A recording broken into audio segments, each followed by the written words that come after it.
No mother can meet all of the needs of a child, so perhaps you got additional needs met by a teacher, a neighbor, a clergy person.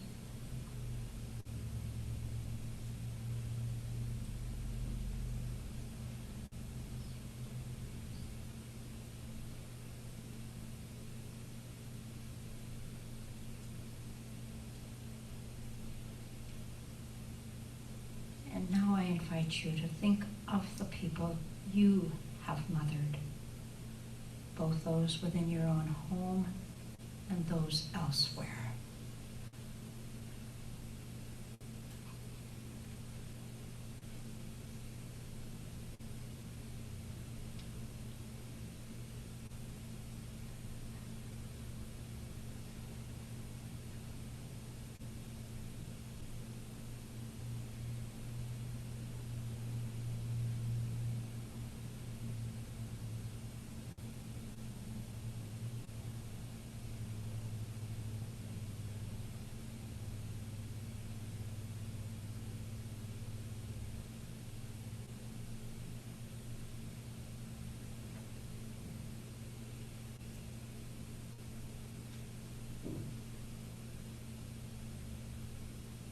Accept the gratitude for all that you have mothered.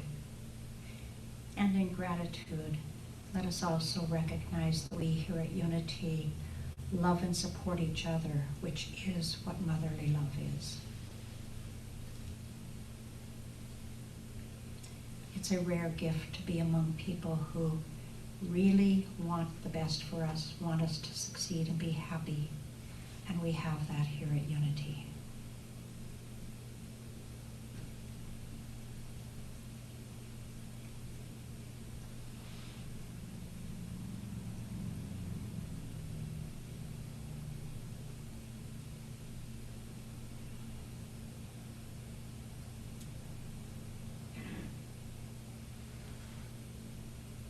Continue to accept the gratitude from those you have mothered as we transition into special music.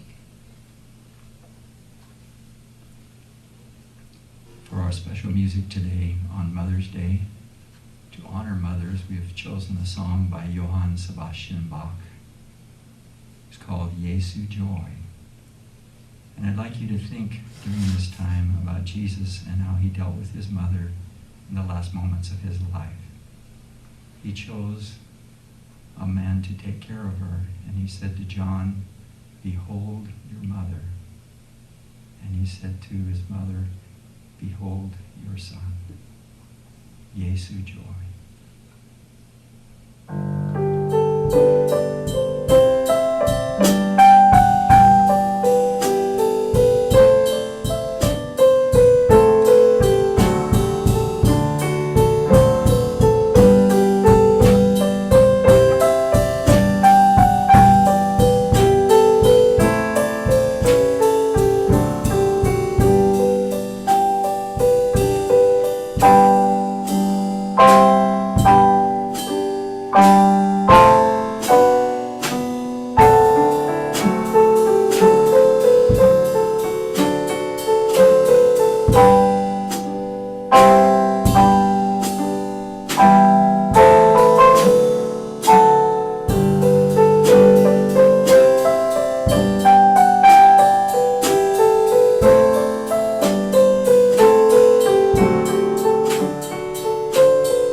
Thank you.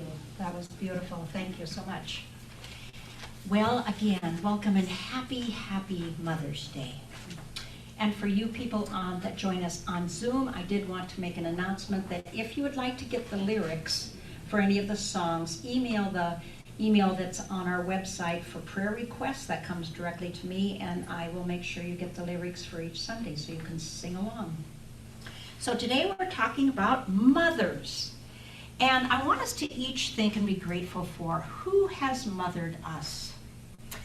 You know, not all of us, necessarily had a really good experience having a mother. Mothers, I think, like anyone else, do the best they can, which sometimes falls short of what we need. But they certainly did meet some of our needs, the mothers that we had. I'm reminded of a story. It's a story of a little girl who moved to a new town when she was going into first grade. And her mother walked her to a classroom, and the little girl said, how am I going to make friends? I don't know. Am I going to fit in here? How am I going to do? And the mother got down on her knees so that she was eye level with her daughter and said, just be Switzerland. And then she said that she told her daughter that that meant being fair and equal to all people, treating all people equally and fairly. And the woman now, growing, says she has kept that reminder all of her life in how to live her life. Just be Switzerland. And I think that that is so true. I saw online where somebody who had been a cleaner in an institution quit and then gave a reminder back to the people that he worked with that, I'm a human too, and it was kind of a begrudging. But, I think it's a good reminder for us to treat the servers in the cafes, in the restaurants, in the grocery stores, to treat them with as much respect as we do one another. So I think this is also on Mother's Day, and sorry guys, this is going to be all about women, even though men can also have motherly love.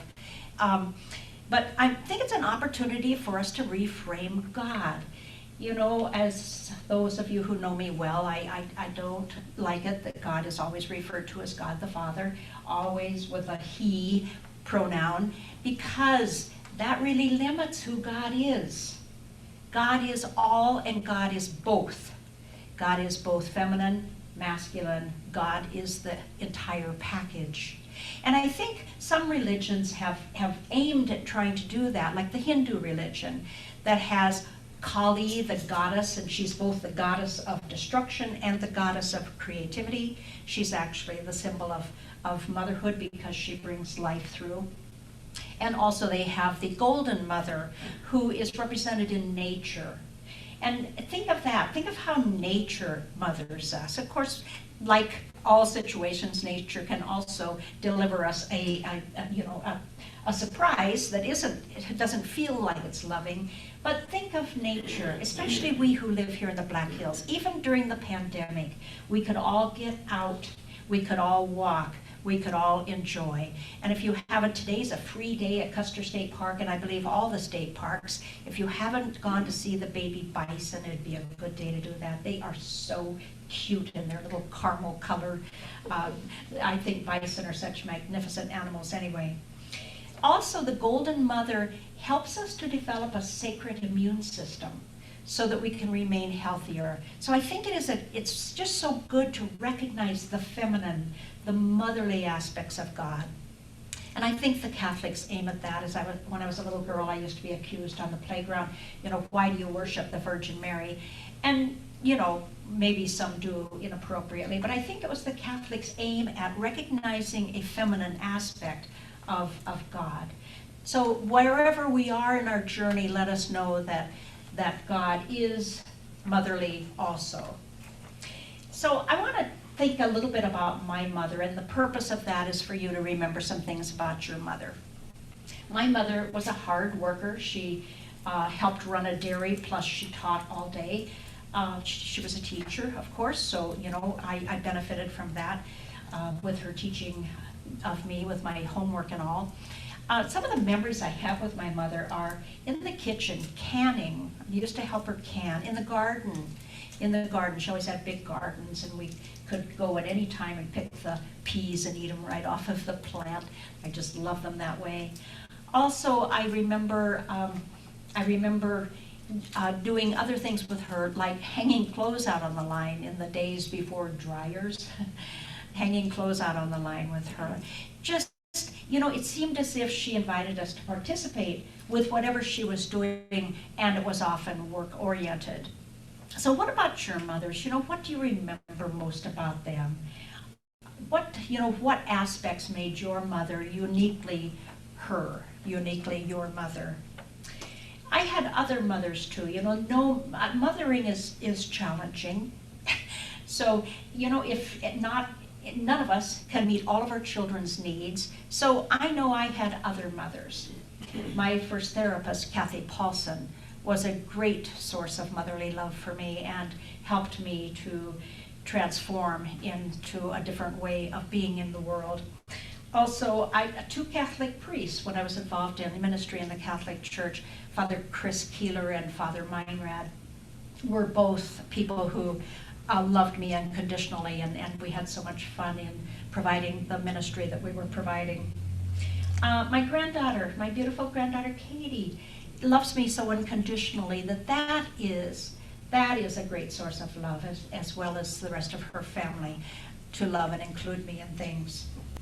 I had a roommate in college, my first roommate in college. I just love her, and we still stay in touch, and I wish I could see her more often. She lives in North Carolina.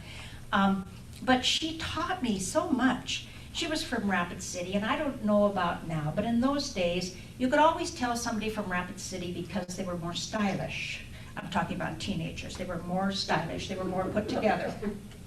So, and I was from Igloo. So she taught me about makeup and hair and sewing and art. I'm just so grateful for her. It was amazing. When women mentor other women, it is a glorious thing. And she was so generous in everything that she shared with me. Also, I've had some sacred friendships. I've had a friend for over 50 years who she and I have complemented each other on our spiritual journeys. And, she has moved back to Rapid City, so I get to see her and walk with her more often now. But sacred friendships that really nurture you and call you out and allow you to fly, like the book that we read earlier. Also, a college professor. I was in a graduate creative writing class, and I turned in an assignment, and he was giving me a critique of it, and I can't remember his name. It was Gary something, but he turned his back to me as he gave me the critique, and it was an incredibly harsh critique. I sat sobbing, and it was a gift because he told me to write from my heart. And after that, I did, and it was so brave of him. I'm sure because he turned his back on me. I think it was really hard for him to do that, but he was a great gift to me. At the end, he said, I don't say this to many people, but you've got it in writing if you want to do it. So he was a motherly figure to me. How about the mother of our nation, Martha Washington? And when our army, the revolutionists, were at the Valley Forge, it was a terribly, terribly harsh winter. She could have stayed at Mount Vernon, but no. She went to Valley Forge, and she was a hostess. And she is credited with keeping the morale up at Valley Forge that winter. So, I think that our nation was helped build with motherly love. And how about Mary, the mother of Jesus, that Dr. Jim referred to in the song that we just had? She must have done a remarkable job because of the way Jesus turned out. For him to so carve his own path, for him to be the human that most developed his divine potential. And sure, Joseph too. They must have done an incredible job. But I think it is when we are loved so well for who we are that we are free to become even more. And she must have been able to do that. And like Jim said, Jesus had such regard for her that he made sure she was taken care of when he died, because widows had no one to take care of them except their families, so he made sure that someone was there to take care of her. And I think that Jesus also, because none of us can provide everything for a child, I think Jesus was also mothered by Mary Magdalene. They had a very special relationship. John the Apostle, they had a very special relationship. And even John the Baptist, his cousin, and he was raised by Mary's cousin Elizabeth. Boy, she must have done a good job that he could, veer so far from normal that he lived in the wilderness and ate, locusts and wore animal garments. What it takes for somebody to be that true to themselves. And then we have Eve, our forebearers, Adam and Eve. In the Mystic Summit that I took recently, and I know I've already said this, but some of you weren't there, I just loved the reframing that the mystics did of Eve, that she wasn't banished from the Garden of Eden for having eaten fruit, but she left of her own accord to have her own individual spiritual journey. So I just, who knows? I mean, it says in the Bible that she was banished, but what if she wasn't? What if she ventured out to be an example for us all of what it's like to walk, to become fully who you are meant to be? I like to think that might be the case. And how about, your own mothering? Let's think a little bit about that. I remember as I held my firstborn baby in my arms, I had two very distinct thoughts. One of them was, wow, it's not all about me anymore. I remember feeling this incredible I'm responsible for the very life of this child. And the second thought I had, and I remember it so distinctly, was, I haven't a clue what I'm doing. And I was the youngest of four, so I had intimate engagement with some of my nieces and nephews, which numbered to 13. So, and I don't mean to speak disparagingly of my siblings, but I hadn't seen anyone parent well. And the reason, they were Catholic and they had too many children, too young, too close together. So I think everybody was overwhelmed. But so then I decided, well, I haven't seen it done well, what am I going to do? And I was lucky enough, my first teaching job at Deadwood High School, the home ec teacher also had an early childhood development degree. So I learned a lot from her. And then Lutheran Social Services at that time had the class parent effectiveness training. That was just a godsend for me. I thought, whoa, there is a different way to go about this. And then I had some negative examples. We had some good friends, a doctor and his wife, and she had some children from a previous marriage, two older girls, and they had a little boy together. And I would watch them, and that the doctor was really a harsh disciplinarian. And boy, those two older girls, who were probably middle school, probably at that time, they really towed the line, and their behavior was so appropriate when he was there. And I thought, well, that doesn't work. So, I decided the self-control, the autonomy has to be from within the child. We're not there to do everything. So we have to empower them to make good choices in the world, because we won't be there to guide them. And I also recognize from other parents that, don't fight over everything. Don't, pick your fights with your children. I would see people, food, that's almost always what parents got in angst over was food. So I decided at that time, I couldn't do it all, I couldn't manage everything. So I had a goal. I wanted my children to be happy, self-empowered adults functioning in the world, and they both are. And I let a lot of the other stuff go. And I'm not saying, boy, I was not perfect. I made lots of mistakes, and if my children were here, they would be happy to tell you what all of those were. But you know, I think that we do learn from each other. It was another example of how we here at Unity love and support each other to be all we can be. We all have those people throughout our lives, and they're such gifts for us. The next thing I want to talk about, and I think maybe it's the hardest thing ourselves. Latest Time magazine says that the more a mother dims down herself and puts the entire focus on her children's success, the more she's praised. And that's reverse, you guys. Kathy Paulson told me that the best gift, the greatest gift we can give our children is to be happy ourselves. And I think that we mothers have been culturally trained to, you know, if they're only 4 pieces of pie and there are 5 people, we're the ones that don't take the piece of pie. And of course, that's a silly little example. But I think that we have a tendency to dim ourselves down and put the spotlight on our children.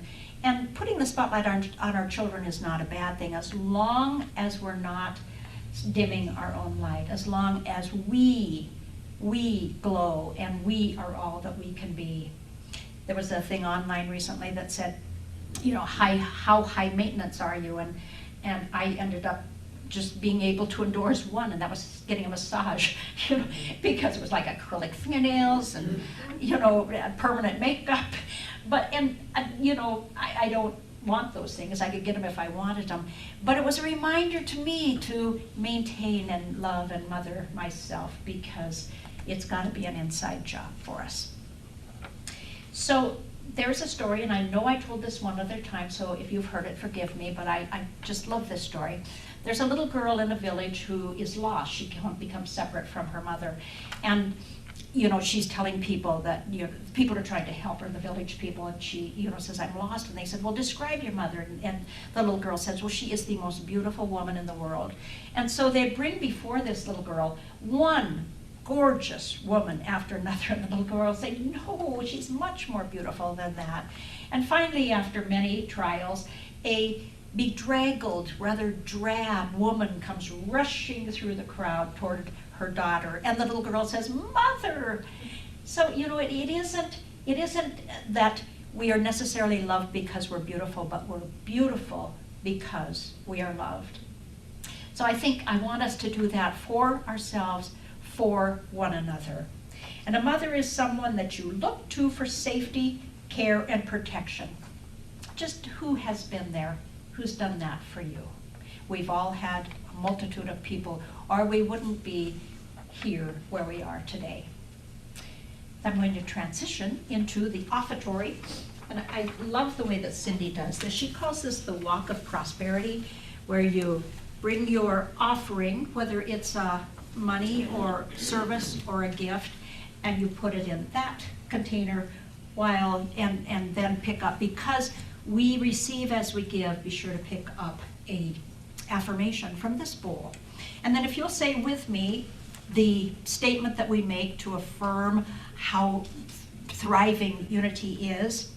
We are a thriving, vibrant, and a community that embraces and supports people on their spiritual journey through prayer, shared inspiration, and education. We affirm this now and give thanks. Thank you.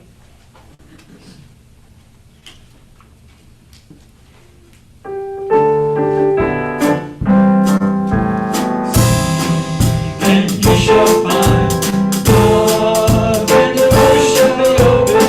Yes, and it shall be given, and the Lord will be found. Oh yes, the Lord is pleased. Oh yes, the Lord is present. Oh yes.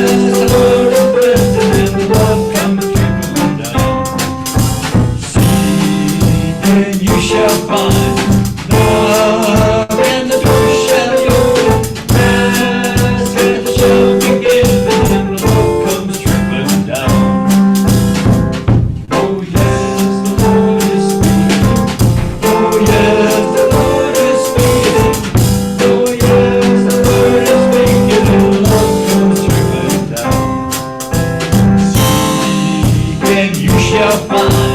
Knock and the door shall be opened. Ask and it shall be given. And the welcome is right there.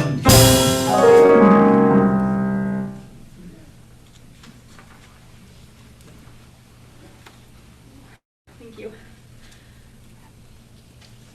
Can't believe our time together is already coming to a close. And I'd like to thank Reverend Judith for such a warm and touching message today. And of course, our musicians. They always open our hearts and lift our spirits, so very important part of our community. As are our volunteers.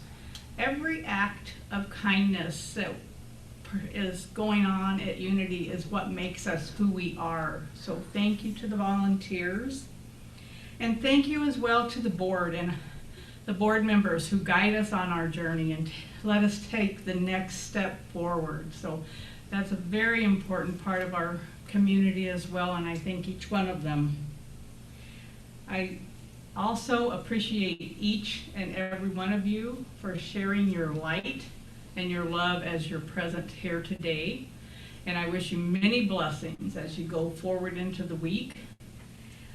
I would also invite you to help me sing the closing song, which is Let There Be Peace on Earth, and we will follow that with a prayer of protection.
Okay.